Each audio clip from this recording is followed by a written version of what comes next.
Saudações, jovens gafanhotos! Neste vídeo vamos tratar da prática do capítulo número 11, que são os mecanismos de coordenação. Para quem já fez a prática do capítulo 10, vocês podem ter percebido que existe uma necessidade de fazer uma coordenação entre as tarefas, né? E essa coordenação é feita com mecanismos de exclusão mútua, ok? Porém, as soluções que foram apresentadas na prática anterior do capítulo 10, elas não são adequadas, né? Porque elas usam o esquema de Buzzweight, né? Que é ineficiente do ponto de vista de processamento, né? Então, esse capítulo 11, ele traz aí mecanismos mais sofisticados, né? Entre eles, os semáforos, os mutex, que são basicamente semáforos simplificados, variáveis de condição, que se assemelham bastante a semáforo e os monitores. Tá? Vamos falar, essa prática vai ser especificamente sobre semáforos, que eu acho que é o que é mais usado aqui, pelo menos quando se fala em linguagem C, em sistemas operacionais. Tá? Então ele foi proposto pelo Dijkstra, é bem antigo, né? E ele é bastante, né? Eu acho que o mais utilizado aí em programações concorrentes. O fato é que o semáforo, ele invoca operações atômicas. Vocês lembram de operações atômicas da prática anterior, né? Instruções TSL e tudo mais. E são duas operações, né? Que é a down, que vai ser basicamente parecida, a ideia é parecida com a função enter que a gente fez, e a up, que vai ser parecida com a função leave, né? De sair, né? Só que tem algumas particularidades, principalmente na down, né? A down funciona o seguinte, né? Ela vai fazer a requisição, né? Quando você faz um down em um determinado semáforo, você vai fazer a requisição para a entrada na região crítica, né? Caso a região crítica esteja livre, a chamada vai retornar imediatamente, né? E você vai poder executar a região crítica. Caso a região crítica esteja sendo usada por outro processo, né? Então essa tua tarefa vai ser suspensa e vai ser adicionado, né? Essa tarefa suspensa vai ser adicionada a uma fila de semáforos, ok?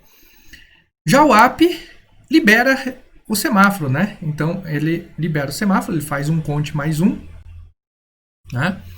E logicamente aquele processo que estava na fila esperando por aquele recurso, né? Por aquele semáforo, ele vai ser acordado, vai ser jogado na fila de prontos e vai ter sua execução acontecida. Tá? Então, os semáforos são implementados pelo núcleo do sistema operacional. Então, não é algo que a gente pode... Então, aqui está uma implementação de semáforos, por exemplo. E essa implementação aqui, né, tanto da função down como da função up, elas são operações atômicas, né? Ou seja, elas não podem ser divisíveis, né? Eu não posso ter preempção enquanto eu faço essa pequena sequência de código aqui. Ok? E vai funcionar mais ou menos daquela ideia, né? Pensando na ideia de somar saldos a um determinado valor que a gente fez na prática anterior, né? Então, eu vou fazer um down, que é equivalente a entrar na região crítica, e vou fazer um up, que é equivalente a sair da região crítica. Porém, aqui, exatamente aqui, se a região crítica estiver sendo usada por alguém, eu vou bloquear, né? Então a gente chama que o down é uma chamada bloqueante. Ele vai bloquear, vai ficar em estado suspenso até que essa região seja liberada pelo outro processo que está usando. Tá? Bom do semáforo que ele é eficiente, porque não vai ter um while, né? Não vai ter aquele while infinito que a gente viu na prática 10. Né? Então não há um consumo desnecessário de processador. Os semáforos atendem ao critério de justiça, né? Porque ele vai obedecer a um FIFO, então o primeiro processo que solicitou o semáforo vai ser o primeiro a usar, né? Então não tem aí uma aleatoriedade, né? Então aquela que pediu primeiro vai ter o recurso primeiro. E independência, né? Somente tarefas que precisam entrar na região crítica vão poder evitar que outras tarefas entrem na região crítica, né? Aquele exemplo que eu dei na prática passada, que era do banheiro, né? Que você não está usando o banheiro, mas impede a pessoa de usar o banheiro, sendo que você não está usando o banheiro. Nesse caso, não, né? Nesse caso, uma tarefa que não está usando a região crítica, ela simplesmente não interfere nas tarefas que querem usar a região crítica. Ok? Tem um outro exemplinho aqui bem interessante do funcionamento do semáforo. Então vai funcionar mais... Bom, primeiro, antes de apresentar isso aqui, eu vou fazer o seguinte. Eu vou abrir o código. Eu vou abrir aqui o primeiro código, que é o 1.1. O 1.1 basicamente é um código igual da prática passada, onde eu tenho uma soma de saldos. Tá? Então essa soma de saldos... Aqui tá tudo igual, esse for para criar threads, são 4 threads, né? Então eu vou fazer um for aqui de 1000 somando, quer dizer, 10.000 somando 10.000 em cada uma das threads. O total deve dar 40.000, né? Qual que é a diferença? A diferença é que agora eu implementei isso aqui com semáforos. Ou seja, eu criei um semáforo do tipo lock, lock é o nome do semáforo. E ele é uma variável do tipo semáforo, uma variável do tipo sem t. Esse tipo sem t, ele é definido no semaforo.h. Tá? Então precisa adicionar a biblioteca. Ok, definindo qual é a minha variável semáforo, eu tenho que inicializar esse semáforo. Então eu tenho que fazer um sem init. Qual é o semáforo? Lock, sempre passando o endereço do semáforo. Tá? Esse aqui em outras práticas eu vou explicar esse cara do meio aqui, mas o que importa é eu dizer que, olha, o semáforo, o recurso vai estar disponível. Né? 1. Então, quando eu tenho 1, significa que o recurso está disponível. O que isso quer dizer? Quer dizer que essa região crítica aqui ninguém está usando ela. Né? Entendam recurso nesse contexto como sendo a região crítica. Então, essa linha, que é minha região crítica, que vai fazer a soma, ela está disponível, ela não está sendo usada por ninguém. Eu tenho um recurso crítico. Eu tenho, né? Então, uma pessoa poderia entrar aqui dentro. Basicamente isso. Ok? Inicializado o semáforo, seu uso bem simples. Né? Aqui são 4 threads. As 4 vão entrar na função depositar. Uma vai fazer sem wait, ou seja, entrar. O que vai acontecer? Esse sem wait vai decrementar o meu lock. E o meu lock começou de 1. É como se fosse um contador. Né? Meu lock começou de 1, ele vai decrementar, vai virar 0. Né? Como eu tinha 1 de recurso, ele vai passar, vai fazer o saldo e vai liberar. Vai voltar. Então, ele decrementa, vira 0, soma no saldo, incrementa, volta a virar 1. Mas vamos imaginar nesse momento aqui que as 4 threads, né, são 4 threads, chegaram ao mesmo tempo nessa linha 17. O que vai acontecer? Vai acontecer que para uma das threads, o lock vai estar valendo 1, então ele vai poder passar. Para as outras threads, o lock vai estar valendo 0, não vai passar. Né? Então, para todas as outras threads, o lock vai valer 0, menos 1, menos 2 e não vão passar. Ok? Como assim, professor? E aí eu tenho esse desenho aqui para a gente entender melhor. Né? Então, aqui é a fila de processos esperando pelo semáforo lock. E aqui é o valor inicial do semáforo lock. Vocês vejam que o valor inicial do semáforo lock é 1. Vem um processo, pede um wait do semáforo lock. O que vai acontecer? Esse semáforo vai decrementar, então de 1 vira 0. Ele decrementando, opa, eu tinha um recurso, então eu posso executar. Então o A vai conseguir entrar na região crítica. Né? A região crítica aqui nesse desenho é um pouquinho mais larga, né? Que tão mais fina que é mais larga. Então ele vai entrar na região crítica. Quando o processo B chegar, ele também vai tentar entrar na região crítica, tentando fazer um lock, certo? Só que a variável lock neste momento ela é 0. Então ele vai bloquear, né? Porque quantos recursos tem disponível? 0. Então vai bloquear. Bloqueia, o processo B vai para a fila de processos esperando pelo semáforo. Chega o processo C. O processo C está executando na sua região não crítica. Ele quer entrar na região crítica. O que vai acontecer? Tem recursos? Não, eu tenho menos um recurso. Se eu tenho menos um recurso, não vai poder entrar na região crítica. O que vai acontecer? Ele vai bloquear e vai colocar esse processo na fila de processos esperando o semáforo. Então agora eu tenho o B bloqueado, né, simbolizado pelo tracejado, o C bloqueado pelo tracejado e o A executando a região crítica. Uma hora o A vai terminar de executar a região crítica e vai dar o signal, né, o up. No caso do nosso código aqui é o post. Tem vários nomes, depende da implementação. Então ele vai dar um up. O que ele vai fazer? Ele vai incrementar. No caso aqui, o weight decrementou de 1 para 0, de 0 para menos 1 e de menos 1 para menos 2. Aqui ele vai dar um up nesse sinal, vai para menos 1 e vai tirar alguém que estava esperando na fila por esse sinal. Por quê? Porque o A não está mais usando a região crítica, então ele está liberando a região crítica, então quem que foi que primeiro pediu a região crítica que está bloqueado? O B. Então ele vem aqui na fila, né? É um FIFO, pega o B e executa.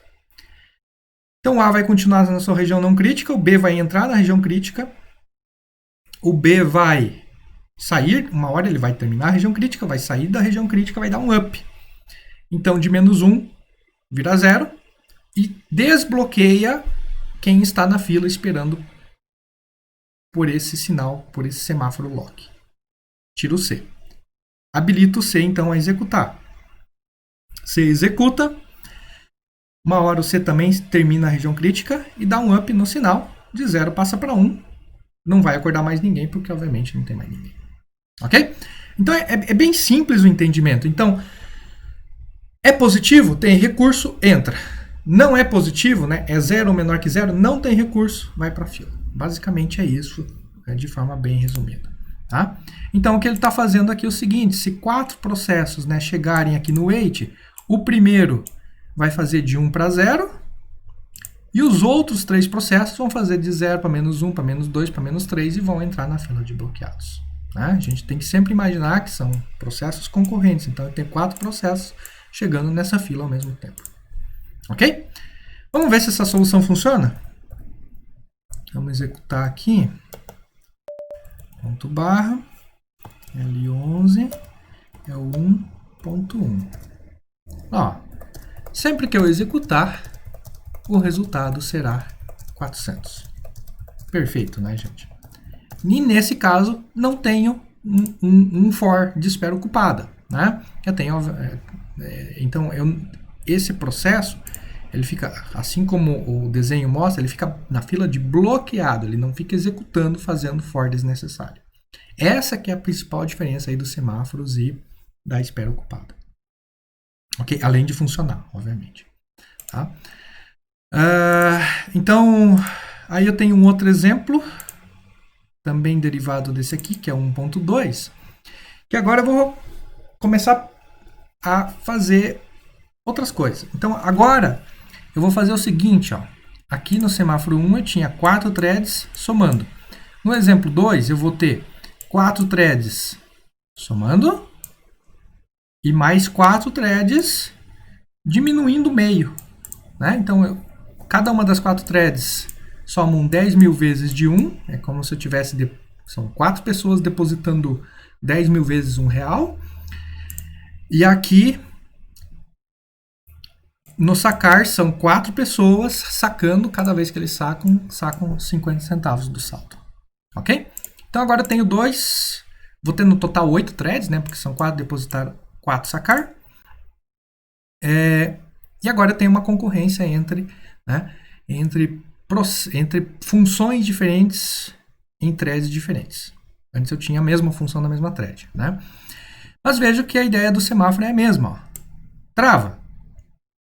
Né? A partir do momento que eu faço um lock, se alguém mais quiser entrar, vai ficar bloqueado nessa linha. Né? Independentemente se for aqui ou aqui embaixo. Vai ficar bloqueado. Né? Faz, desbloqueia e o próximo, né? Aquele que pediu primeiro, que está lá na fila, vai executar. Então, bloqueia o recurso crítico, executa o recurso crítico, libera o recurso crítico. A hora que você libera o recurso crítico, pode ser essa thread usando de novo, né, bloqueando de novo o recurso, ou pode ser a outra thread bloqueando de novo o recurso, quem chegar antes. Ok? Vamos ver se vai funcionar. Esse é o 1.2. Ó, 20 mil, né?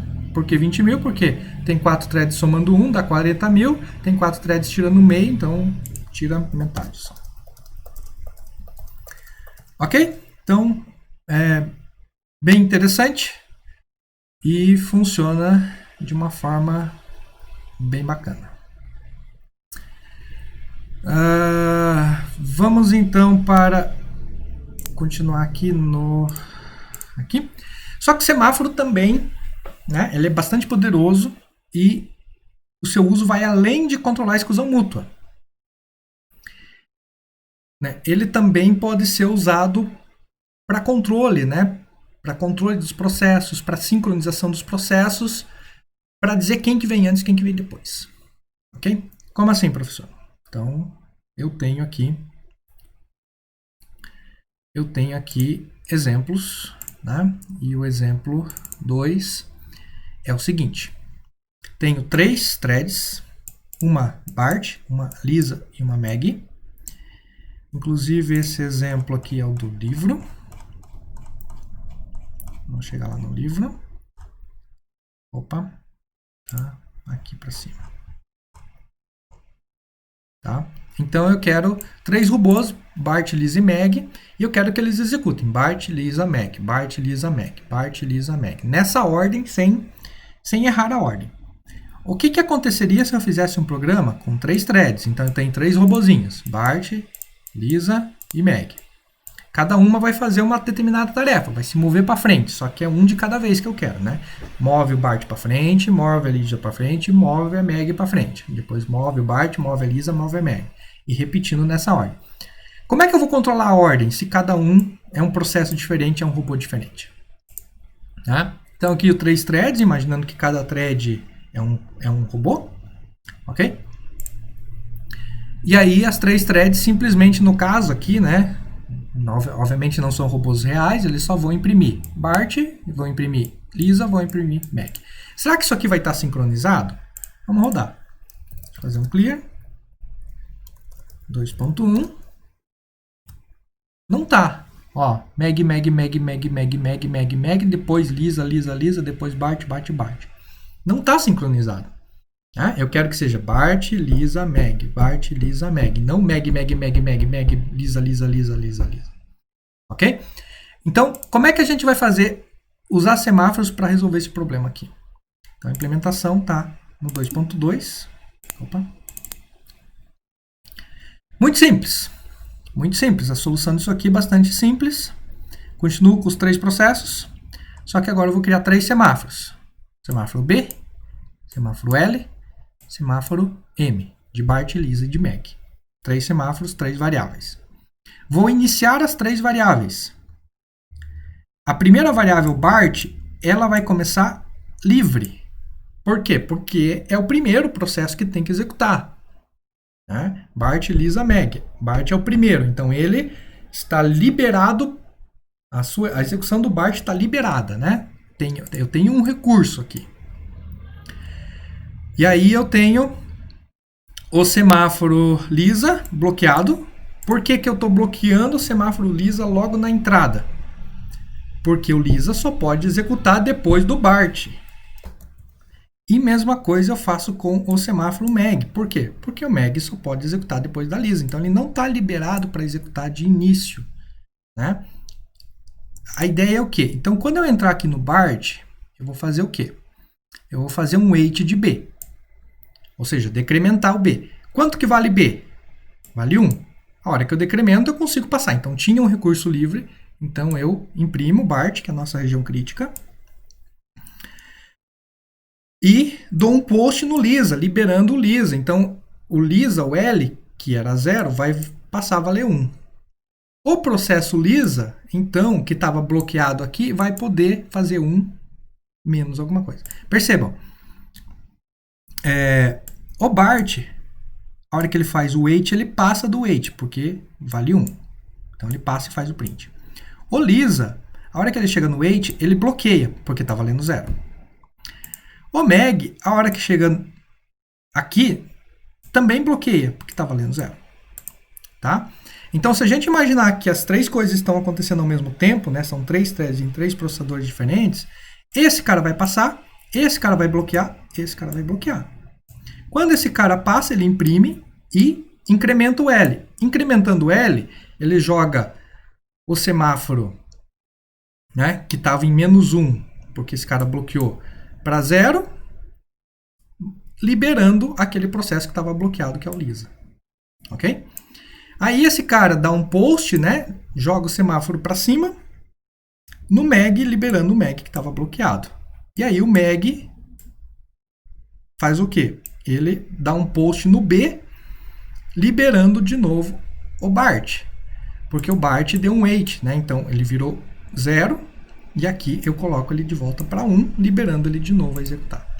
Então eu estou fazendo aí, né, uma correntinha, Bart, Lisa, Meg, Bart, Lisa, Meg. É uma sequência de processos. Estou sincronizando os processos. Vamos ver se funciona? Então é o 2.2. Aqui, ó. Bart, Lisa, Meg, Bart, Lisa, Meg, Bart, Lisa, Meg, Bart, Lisa, Meg. Sempre na mesma sequência. Diferente do exemplo anterior. Ok?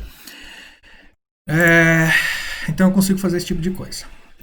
O exercício do livro, ele pede algo um pouquinho mais complexo. Ele pede Bart, Lisa, Meg, Lisa. Bart, Lisa, Meg, Lisa. Bart, Lisa, Meg, Lisa. Como é que a gente mudaria esse programa para fazer isso? Então aqui eu tenho o exemplo 3. Continuo com os mesmos semáforos, porque eu continuo com 3 processos. É o Bart, a Lisa e a Meg. Eu continuo com 3 processos. Só que eu estou mudando o processo. Só que aqui, ó, o Bart tem que liberar a Lisa. Então, o Bart inicia liberado. Bart libera a Lisa. A Lisa tem que liberar a Meg. Ok? Então, a Lisa começa bloqueada. Quando o Bart libera a Lisa libera a Meg. A Meg tem que liberar a Lisa. Então, esse post aqui, né? Este post aqui, ele libera a Lisa, a Meg. A Meg, por sua vez, vai liberar a Lisa. E a Lisa vai poder liberar, por fim, o Bart. Então, Bart, Lisa, Meg, Lisa, Bart, Lisa, Meg, Lisa. Tá? Vamos ver se isso aqui funciona? Vou dar um clear aqui. 2.3. Opa, não funcionou. Existe um erro. Tá? Por que existe esse erro? Pois bem, isso eu vou deixar para vocês descobrirem como corrigir. Né? Dessa forma aqui não funcionou, né? Porque obviamente vocês veem aqui, ó, Lisa, Lisa, Lisa, Lisa, Lisa, né? Não está correto. O que tem que ser feito aqui? Bom, vamos modificar aqui. Então, quando o Bart libera a Lisa tem que liberar a Meg, mas tem que se auto-bloquear. Então, eu vou fazer aqui um sem wait de Lisa. De novo, depois de liberar a Meg, eu me auto-bloqueio. Eu me auto-bloqueando, eu vou garantir que eu só vou desbloquear quando a Meg fizer o post. Então, a Meg faz o post, libera a Lisa de novo, e a Lisa, por sua vez, vai bloquear quem? Vai desbloquear o Bart, mas ela precisa se auto-bloquear de novo, que vai acontecer aqui em cima do for. Ok? Será que conseguimos resolver? Vamos lá, vamos dar um GCC. É o 2.3. 2.3. 2.3. Vamos dar um clear e vamos rodar de novo. Também não deu. Tá? Então vocês pensem, não é tão simples assim. Tá? Vocês pensem e fica aí essa solução como desafio. Bom, pessoal, eu dei uma paradinha no vídeo aqui para descobrir onde que eu estava errando. E na verdade eu estava compilando 2.3 e rodando como sendo compilando o código 2.3, salvando como 3.2. Só que na hora de rodar estava continuando rodando 2.3, né? Então a minha solução na verdade estava correta. Então o que eu fiz aqui? Coloquei mais um semáforo L2, certo? Um semáforo para Lisa 2 aqui no caso, que quando o Bart desbloqueia a Lisa desbloqueia a Meg e se autobloqueia usando um outro semáforo. Poderia até ser o mesmo semáforo, façam o teste. E aí a Meg desbloqueia o semáforo L2, o semáforo L2 por sua vez desbloqueia a outro print da Lisa, que desbloqueia o Bart desbloqueia a Lisa desbloqueia a Meg desbloqueia a outra parte da Lisa e assim sucessivamente. Né? Então agora sim, compilando com os números certinhos, aí vai funcionar perfeitamente, né? Então, Bart, Lisa, Meg, Lisa, Bart, Lisa, Meg, Lisa, sucessivamente, sem erros, tá? Mas nem sempre é tão fácil de resolver assim, né? Eu vi que na hora que rodei aqui acabei achando estranho, achei que tinha feito alguma coisa errada e no fim era apenas o nome da compilação errado, tá? Ok, então vamos para um outro exemplo, e aí é o exemplo 3.1 agora. O exemplo 3.1 eu misturo as duas coisas. Então, no exemplo 3.1, o que eu estou querendo fazer? Eu estou usando semáforo para proteger uma região crítica, que é aquele do saldo, né? É o mesmo exemplo do saldo. Mas eu também estou usando um semáforo para substituir, se vocês olharem aqui atrás, tinha um thread join, né? Ou seja, espere com que, aliás, mais para trás ainda, no exemplo 1.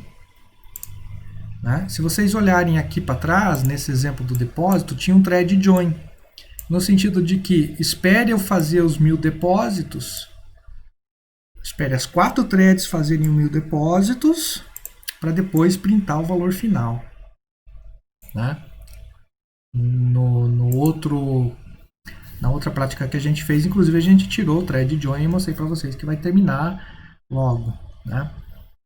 Então, agora eu quero substituir esse thread join por semáforo. Como assim, professor? Eu quero fazer o seguinte, olha. Eu quero fazer com não usar o thread join. Eu quero dizer o seguinte. Olha, você vai fazer as 4 threads. Quando as 4 threads terminarem, eu faço um post num semáforo que eu chamo de master. Né? Então, esse semáforo master que eu criei aqui em cima, ele vai fazer o quê? Ele vai bloquear a thread principal. Aqui, ó, sem wait master. Bloqueia a thread principal. E essa thread principal só vai ser desbloqueada quando eu fizer um up nesse semáforo, né? Então, o master começa bloqueado, então a hora que eu chego aqui ele não passa, né? Ele começa de 0, ele vai chegar aqui e vai bloquear. A hora que eu dou o post, ele vai para 1, desbloqueia. Ok? Será que funciona? Vamos lá. Então, deixa eu até compilar de novo, porque agora eu não sei se eu já não misturei as compilações aqui, né? Esse é o 3.1 para o 3.1. Então, ponto barra 3.1. Opa, não funcionou. Isso aqui deveria dar 40.000. Não deu. Por quê? Né? Fica a grande pergunta por quê. Porque horas? São 4 threads. 4 threads. eu só tenho apenas um wait. Então a primeira thread que terminar, ela desbloqueia a thread principal e ela termina sem tempo de terminar as outras. Né? Como assim, professor? Estou fazendo 4 ao mesmo tempo. Estou bloqueando usando um semáforo só. Ok? E aí, quando uma das threads termina, ela desbloqueia o semáforo. Se as outras threads não terminaram o for, elas vão morrer de qualquer jeito, porque eu vou fazer o printf e o saldo, obviamente, vai sair errado. Tá? Mas eu já implementei a solução disso aqui. Está aqui no 3.2. Uma das formas de solução seria, por exemplo, iniciar um vetor de semáforos. Posso fazer isso, professor? Pode, né? Sem problema nenhum. Obviamente, iniciar todos esses semáforos bloqueantes, iniciados como 0, que agora tem um vetor, então tem que fazer um for, e fazer um for nesses semáforos. Né? Então, espere pelos 4 semáforos, espere pelo semáforo 1, o 0, o 1, 2 e o 3. E aí, a minha função depositar, minhas threads, elas dão um post no semáforo 0, 1, 2 e 3. Ok? Vamos rodar para ver se funciona. Vamos compilar de novo para garantir que eu não troquei, porque provavelmente eu devo ter trocado. 3.2, não clear. E agora executo 3.2, lá, 40 mil. Nesse caso, eu estou usando um semáforo por thread. Então, o que eu quero mostrar com esse exemplo aqui?